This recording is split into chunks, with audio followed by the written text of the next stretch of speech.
And more revelations on the presidency, as it says that 9 oil-producing states received 13% derivation, totaling 625.43 billion naira subsidy and refunds from the Federation account in the last 2 years. In a statement, presidential spokesman Garba Shehu listed the states to have received the refunds dating from 1999 to 2021 to include Abia, Akwa Ibom, Bayelsa, Cross River, Delta, Edo. Others are Imo, Ondo, and River states. Abia State received 1.1 billion naira, Akwa Ibom 15 billion naira, Bayelsa 1.6 billion naira, Cross River 432 million naira, Delta 14.8 billion naira, Edo 2.2 billion naira, Imo 2.9 billion naira, Ondo 3.7 billion naira, and Rivers got 12.8 billion naira. Well, according to Shehu, states also got 64.8 billion naira as a refund of the 13% derivation fund on deductions made by Nigeria National Petroleum Company Limited without payment of derivation to oil-producing states from 1999 to December. That'll be December 2022. All right, we have economist Professor Ken Ife and Arise analyst Dr. Sam Amadi, who is in our off-site studio. Both of you gentlemen, thank you very much for joining us on Newsnight tonight. Prof, let me start with you, Professor Ken Ife. Where do you draw the line between politics and reality with this, back and forth? First, of course, it was the Minister of State for National Budget and National Planning, Clem Agba, who came out and said, look, governors are stealing. They're stealing the funds.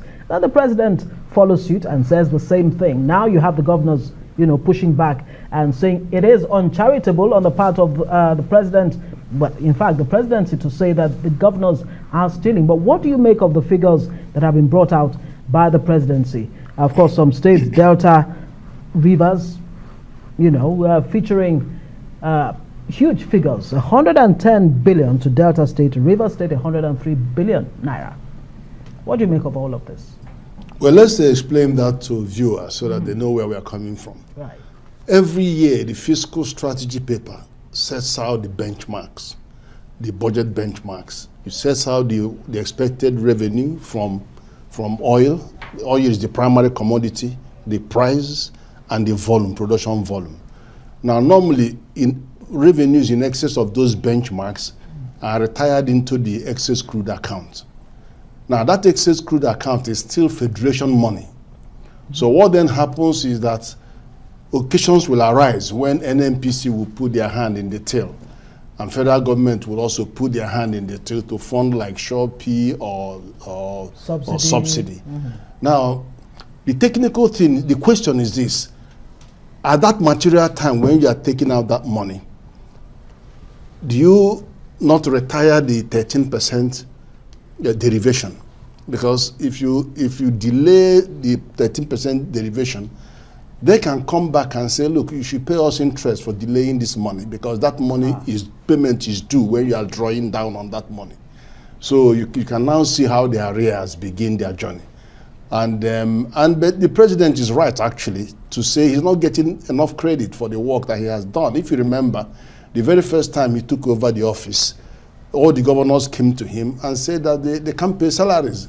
He had to call the CBN, they found 600 billion and they shared it out.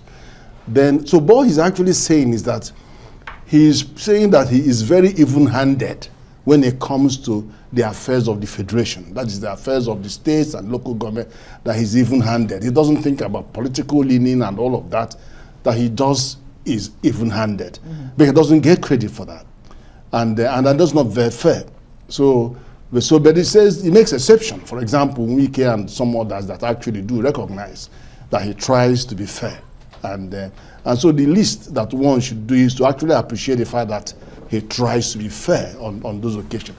But that doesn't take away the real question. The real question about that money. Right. At what point do you take this money, and at what point is the 13% due? That actually is due when you are taking that money out. And then we have to be very careful, because this matters around that thing can head up to that, can head to the Supreme Court. Court, yeah. Yes. Okay, Professor Ife, thanks there. Let's go to our offside studio, where Associate Professor Sam Amadi is there for us. Sam, it's not the politics of the money now, it's the constructive or conscientious use of such humongous money. Within 2 years, we're talking of over $500 billion naira. If you look at the 9 oil-producing states, would you say on what is on the ground, the monies have been used justifiably? Well, I think you have to predicate this with the recently released multidimensional poverty index. So the Minister of State for Planning spoke more about that. 2 key points. One is that this is also a subtext of the mismanagement of local government by all the governors, and that's the key point President Buhari is trying to make. He has tried to use executive order to solve some of this problem. But let's flash back to Obasanjo's regime when Okonjo-Iweala tried to pass through the National Assembly a fiscal regulatory law that tries to say that when you do those local government transfers, local government entitlement through the state governors, the federal government tried to create a control measure that allows it to ensure that that money goes to local government. Because the constitution says you have to pay it into an account designated by the state. The Supreme Court, wrongly in my view, ruled that it was unconstitutional, that law, because in their view, once the federal government obligation is to transfer that money, and that ends it, that he has no control, no right to control the use of that fund. So what we are saying today is a play out of that decision and the practice in which federal government simply transfers the local government to the state, and the state's joint account with local government is in the control of the state government. Now, government we can say, look, we don't steal the money. But the point is, most of these states don't have local government autonomy. Local government appointees of the governor. And in many of them, these funds are not properly transferred to local government. So first point is this. Poverty in Nigeria is largely a rural phenomenon. If you look at the figure from the MBS, it tells you that local governments are where the primary responsibility, the economic investment in social services, in sanitation, access to healthcare ought to happen. Those are primarily functions that local government and states should drive more than the federal government. They're not being done. And so that deepens poverty. And so the central question for me is 2 points. One is structural. If you look at China, for example, the relationship between the regional and the central government is such that regional governments have incentive to invest. In fact, most of the town village enterprises are not private sector, they are municipal, local enterprises. And from 1987 to up to 1992, over 46% of production in those rural areas are companies owned by the local government. So the question is that our model has so much destroyed local autonomy and economic life that apart from the lack of fiscal accountability, we are suffering huge economic deficit. We have basic things like sanitation, access to healthcare are absent. And so the federal government argument is, look, these guys might not be stealing the money in the literal sense of stealing. They are diverting this money from local government where they should have been used by elected local authorities to improve basic human development facilitators. And that's why Nigeria's crisis of poverty, if you look at China, that removed in 15 years or thereabout about 750 million people, you discover that local areas are in control of physical arrangement, they have control over their finances, they're investing in business by themselves, and they are collecting taxes themselves and paying to the federal government, the central government in China, royalties. And it's no magic that China's rural environment is transformed. So this is a crisis of political economy. How do we structure a relationship between the federal government and the state? The federal government is hampered. They can't follow the money. They send this money, they can't follow how it's used. And that's the crisis we have here. So it might be true that Wike is not stealing or Otto is not stealing, but the point is that none of them is actually giving that level of fiscal autonomy to this local government so that these funds are 100% transferred. Let me tell you, when I was going to run for governor in 2018, I had an idea about community participation for progress. And I talked about cottage industry. If you look at the southeastern Nigeria under Emoy Okpara, you see that local governments, municipals, we are investing in cottage industry, and that helped to improve IGR and as well as economic well-being. Today, the local government has no functional economy, has no control over revenue, has no responsibility for the primary care of its people, sanitation, access to healthcare, and education. And that's the crisis. Let's bring it quickly back to Professor Ken Ife. Now, is this a good argument for fiscal federalism, true federalism that's been, talked about forever? And come to think of it, this 625 billion naira that's said to have been refunded to, the states over time, how much impact really, realistically, based on the inflation, figures that Nigeria faces over 20% right now? Of course, the poverty level, 133 million out of 220 million people are poor in Nigeria. How much impact really do you think these funds, can make in a way that will reflect in the lives of the ordinary people in the, rural areas? First and foremost, there is a wisdom in agreeing to allocate 13% of proceeds from crude to states, those littoral states. There's a wisdom there. Mm-hmm. And there's also the fact that the actual quantum of money we are talking about is 2 trillion naira. It's about 2 trillion. So you're only talking about part of it. It's about 2 trillion altogether. Because 1.1 trillion is still out there. Still outstanding, it's about 2 trillion. But I'm not going to argue for the state. But one thing I would say, if you look at the debt of the states, 6 of these 9 states are owing between 100 billion to 215 billion dollars naira. Naira. 6 of those 9 states are owing that much, and they're accumulating interest every day. So whatever is owed to them should be paid at the appropriate time, because they are also incurring interest. So I think we need to close our books in that respect. Right. But then also there are other challenges. Some of them are in terrains where it costs them so much more. You say, look at Bayelsa, for example. I wasn't surprised that Bayelsa is among the 6 poorest states according to the multi-dimensional index. And I was on the television with the governor of Gombe, and I was telling him that I see no reason why he should not do 500% more than Bayelsa if he gets the proceeds from the oil. This is because if you try to get 100 square meter of land by dredging, look at the cost of that. If you want to build bridge in those, it's so expensive. It will cost you about 500 million just to do 1 kilometer of road there. Whereas if you come out to the other areas, about 100 to 130 million dollars. So how can the states be more economically viable? So they have costs. They have costs that actually makes it difficult for them to be at par with other states. But of course, you will argue that's why you are having 13% more. But having said that, we all know what the key issues are in Nigeria. Is always the overflogged, that we need to diversify our economy, and that we need to move for export-led economic development strategy, because that means you start pulling on all the forces of production, because you are focusing on export, so quality takes the precedence. And that we need to invest in human resources.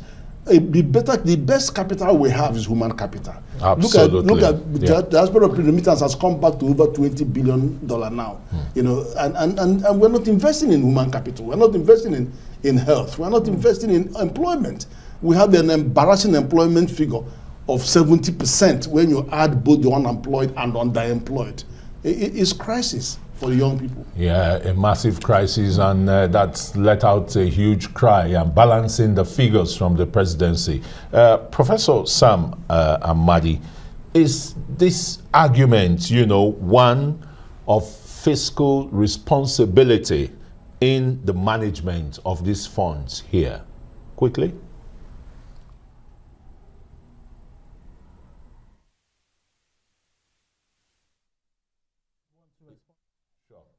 Well, yeah.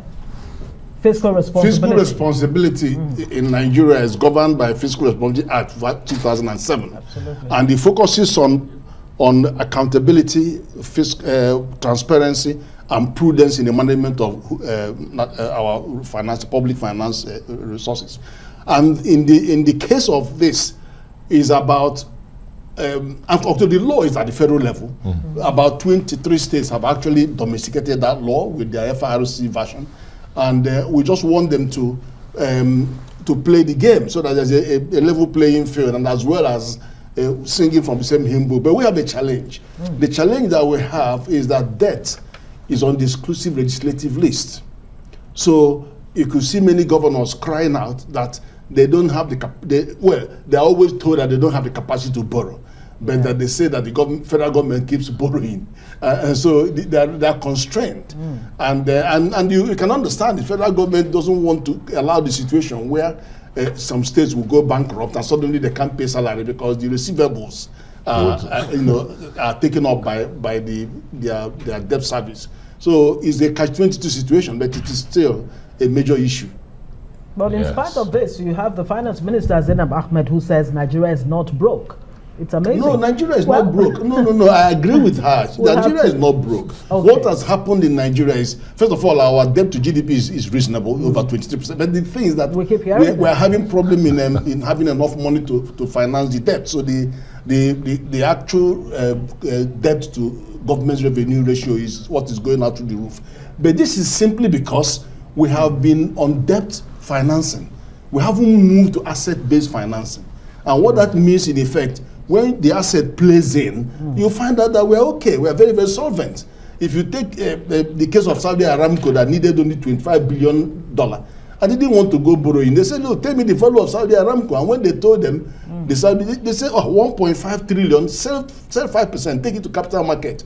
And they got the money. If you do the same for NNPC that is over $100 billion, take only 10%, you have enough money to solve all the problems that we have. You simply call in $10 billion.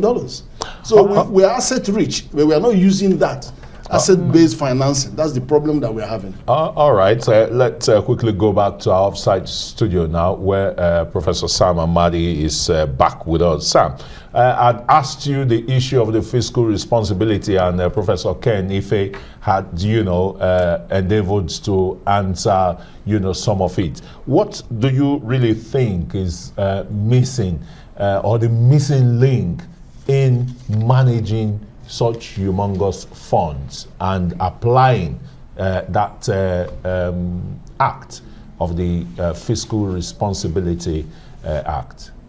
Well, I think we might not be a very rich economy, but we have the responsibility to manage our resources very well. And the reason why we're not managing it well is because of the political structure of control, because of accountability. You see, we complain about corruption in the federal government, lack of accountability, but in the states, the House of Assembly are not accountable. All the vertical and horizontal accountability framework are not working in terms of NGO, citizen group, in terms of legislature, in terms of maybe the Auditor General's office, and so on. Now, if you look at places like Sierra Leone, a very poor country, in the last 1920 global multi-dimension poverty index, Sierra Leone has been the country that done the best in terms of improvement. Now, it hasn't got so much money. What do? They use the funds they have to provide basic sanitation in communities. So the problem is not that we don't have money. Yes, we need to grow the economy. Two ways to be economically viable is also grow the economy, also have more value for the buck. Spend their funds where it generates more growth for you, where it helps in building human capital. So the failure is the lack of accountability in terms of political institutions. In the states, the governors are totally in control. Now, imagine a governor who gives money to other states without appropriation. Imagine a governor who wakes up and provides 28 vehicles to a sister state because he's in love with the other governor. Imagine a governor who comes to a book launch of a journalist and gives 100 million, but for the state.